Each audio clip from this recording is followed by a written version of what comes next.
Tidal, ये सब सारी चीज़ें हैं ना। यस। भूगोल के भी स्टूडेंट हैं, इसलिए तो इसमें भूगोल ज्योग्राफी की बहुत जानकारी होगी। कैप्रिकॉर्न के बारे में बताइए, हिंदी में बोले। कर्क रेखा। हाँ यस सर, कैप्रिकॉर्न समझ रहा हूँ मैं। वो लाइन के बारे में बताऊँ? लाइन के बारे में बताइए, इंडिया में बताइए। 22.5 डिग्री का ये 22 23.5 23.5 sorry sir. Northern southern sphere. Yes, northern sphere sir. कर्क रेखा। Tropic of cancer, tropic of capricorn, southern sphere. Topic of cancer बता रहे हैं कि टॉपिक ऑफ कैप्रिकॉर्न बता रहे हैं? कंफ्यूज नहीं होइए, एकदम इजी रिलैक्स होकर बताइए, दोनों का बता दीजिए। नॉर्दर्न स्फीयर में ट्रॉपिक ऑफ कैंसर है या ट्रॉपिक ऑफ कैप्रिकॉर्न है? Tropic of Cancer. ठीक है, अब है एक जब सही है कि नॉर्दर्न में ट्रॉपिक ऑफ कैंसर है, दूसरा ऑटोमेटिक शिफ्ट हो जाएगा। दिमाग को कुल रखना है। इंडिया पे याद रखिएगा, नॉर्दर्न स्फीयर में हम सभी हैं। इंडिया में कौन कौन से स्टेट से होकर जाता है Tropic of Cancer sir? Exact sir मुझे स्टेट पता नहीं, बट 8-9 स्टेट्स हैं।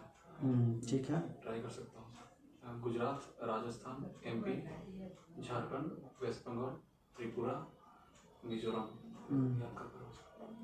ओके, मेरी छत्तीसगढ़ भी है।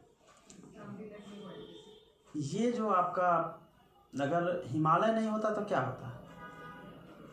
अगर हिमालय नहीं होता तो इंडिया पे क्या इफेक्ट आता? पॉजिटिव नेगेटिव जो भी है बताइए सर। मोस्टली मैं नेगेटिव इफेक्ट ही देखता हूँ हिमालय अगर नहीं रहेगा तो। सबसे फर्स्ट ये मानसून को प्रभावित करेगा। मानसून हमारा, क्योंकि जो मानसून विंड से वहीं से टकरा कर बारिश करती है नॉर्दर्न हमारे प्लेन्स में।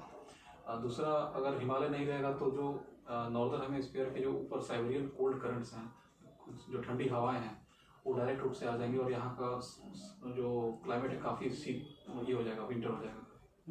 तो दो मुझे दिखता है। और तीसरा सर, ये जो बहुत सारे जो रिवर्स हैं उनका ओरिजिन हिमालय है, तो डायरेक्टली सर इकोनॉमी पे, एग्रीकल्चर पे इफेक्ट डालेगी। 3 चीज़ में देखता हूँ। और बाकी सर सिक्योरिटी कंसर्न है ही सर, एक तरह का हमारा बैरियर का काम करता है। ओके। इंडिया का सबसे बड़ा आइलैंड कौन सा है? इंडिया का ज्यूरिडिक्शन है।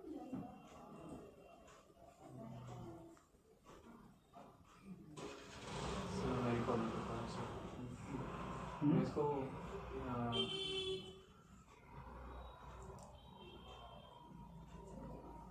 कोई नहीं, नेक्स्ट क्वेश्चन पे हम चलते हैं। इंडिया का सबसे ज़्यादा पॉपुलेटेड यानी जनसंख्या वाला स्टेट कौन सा है? उत्तर प्रदेश। ओके। सबसे अधिक डेंसिटी किस स्टेट की है? बिहार की। ओके। बिहार में सबसे अधिक किस डिस्ट्रिक्ट की डेंसिटी है? पटना की। ओके। इसका रीजन क्या है पटना में इतना डेंसिटी? पटना सर मोस्टली शहरी क्षेत्र है, तो यहाँ पे सर जनसंख्या ज़्यादा है, घनत्व ज़्यादा है। ईस्टर्न और वेस्टर्न घाट में बताइए 5 क्या डिफरेंसेज है, उसके फीचर्स बताइए। ईस्टर्न घाट, वेस्टर्न घाट। तो वेस्टर्न घाट कंटिन्यूस घाट है, वहाँ पे कंपेयर टू ईस्टर्न घाट वहाँ पे कंटिन्यूटी ज़्यादा है, बट ईस्टर्न घाट पे कंटिन्यूटी नहीं है। वेस्टर्न घाट की थोड़ी ऊंचाई ज़्यादा है ईस्टर्न घाट से, ऑलमोस्ट 600 to 700 मीटर एवरेज है, या यहाँ पे 300 मीटर का एवरेज है यहाँ पे। वेस्टर्न घाट मानसून के लिए काफ़ी इम्पोर्टेंट है, जो वहाँ पे ओरोग्राफिक रेन कराते हैं वेस्टर्न घाट्स पे। और सर, और जो नेचुरल स्लोप है सर वेस्ट टू ईस्ट है, तो बहुत सारे रिवर्स हमारी वेस्टर्न घाट से ईस्टर्न घाट भी हम बंगाल में आती है। ये मैं इतना रिकॉल कर पा रहा हूँ। ऑलमोस्ट सभी रिवर्स जो है वो west to east and western Ghat to eastern Ghat की तरफ जाती है, प्लेन एरिया बनाती है, उसका स्लोप है और बाकी चीज़ें है। बट 2 रिवर्स है जो ईस्टर्न की तरफ जो है वो फ्लो करती है, बताइए। Narmada and Tapti sir estuary बनाती है। एस्चुरी बनाती है। इंडिया में 3 रिवर्स एस्चुरी बनाती है, 2 का तो नाम आपने बता दिया, नर्मदा ताप्ती। तीसरा कौन है? सर मैं गेस करना चाहूँगा, कंफर्म। ईस्टर्न के एरिया में, ठीक है। बायोडाइवर्सिटी स्पॉट्स जो है, हॉट स्पॉट्स कहाँ कहाँ पे इंडिया में? एक सर एक ईस्टर्न हिमालय सर है वहाँ पे, और वेस्टर्न घाट सर। और कोई है आइलैंड में? कोई है आइलैंड में sir? Andaman and Nicobar. Yes.